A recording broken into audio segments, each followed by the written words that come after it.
Good afternoon. I stand before you all today with great joy and pleasure. First and foremost, I want to thank God for giving me this opportunity, and thank you, Ms. Marta Laura, for introducing me on this special day. We occupy ourselves with so many things, constantly working and doing something every single second of our day. We have so many distractions at our disposal.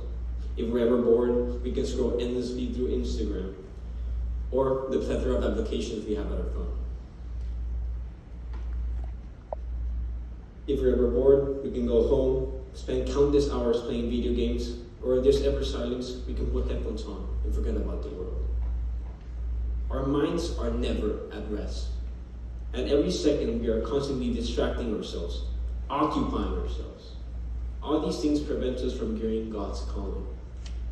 Not hearing Him, not giving Him the opportunity to talk with us, permits us to do things that stray us further from Him.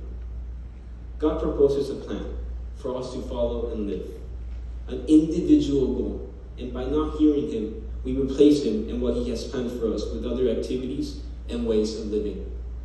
We distract ourselves with pseudo-spiritual activities and individualistic customs that only help us reach personal peace while we ignore our neighbor. But why do we do these things? Maybe because we, as individuals, don't correctly use or exercise the ability to reflect or discern. We don't discern correctly what is best for our lives and distract ourselves with certain ideologies, individualistic ways of living, or projects in our life that seem beneficial for us, but in reality, they are not. We seek these things because, by nature, we are beings that hope.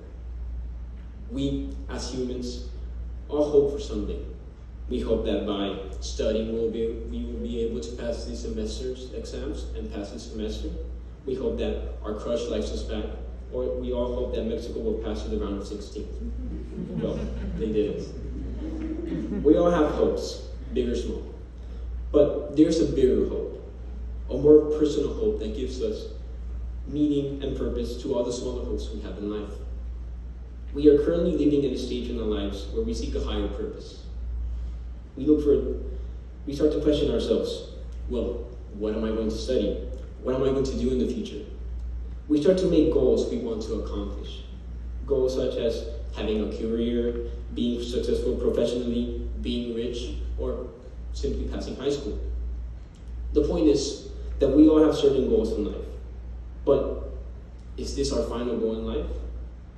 In our path and process to maturity, growth, and self-development, many of us have forgotten that God calls us to live a good and fulfilling life in the world that we are currently living in. And that life does not end with death. As we start to have goals, as we seek a higher purpose, we need to set a higher purpose to give meaning to all the goals and hopes we have in life. A purpose that fuels us and that drives us to better ourselves. The purpose is to reaching everlasting life, standing in the presence of God in the paradise He has made for us, heaven. God calls us to abide with Him, to live with Him. He constantly seeks us and desires for us to be with Him. But how can we hear something we do not know? To be able to hear God's calling, it is necessary to be able to distinguish His voice, be able to identify that what you hear is in reality Him. There's no better way to get to knowing someone than by talking frequently with them. Sharing our thoughts, our feelings, and what we yearn for and desire is a perfect way to get to know Him. It's necessary to be able to distinguish His voice, as we are able to distinguish our parents' voices, even without physically seeing them. We can even imagine how they're going to react when we do something good or when we misbehave. Or even imagine how they're going to react when you crash your car in Ciudad Madero, and as a punishment, your car still looks like a crushed tin can. But we are all able to distinguish our parents' voices and even imagine their reactions because we are constantly talking with them. We talk with them, spend time with them, and share our ideas. That's what our relationship with God has to be like. See Him as a friend, as a Father that loves us and is open to hearing us every second of the day. It is essential to relate like this with God, to distinguish His calling. He gives us life and purpose, not small projects or activities that gives us tiny instances of pleasure for small goals, which in the long run leaves us unsatisfied and even empty inside, left feeling defeated. An example is leaving school, skipping a bunch of red lights at top speed to see Mexico versus Saudi Arabia, hoping they pass to their 5th game. I'm sorry, I'll move on.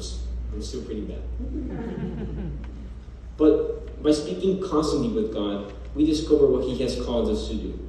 He fills us with hope, with purpose, giving us a mission that will fill us with happiness and satisfaction.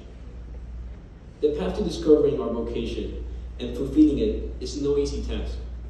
But don't let that discourage you. We can do everything in Christ, which strengthens us. Let us not forget that constantly living the sacraments of communion and reconciliation, reading His Word, and living according to it will enrich our soul and help us through this journey. So, I ask you all, are you ready to hear His calling?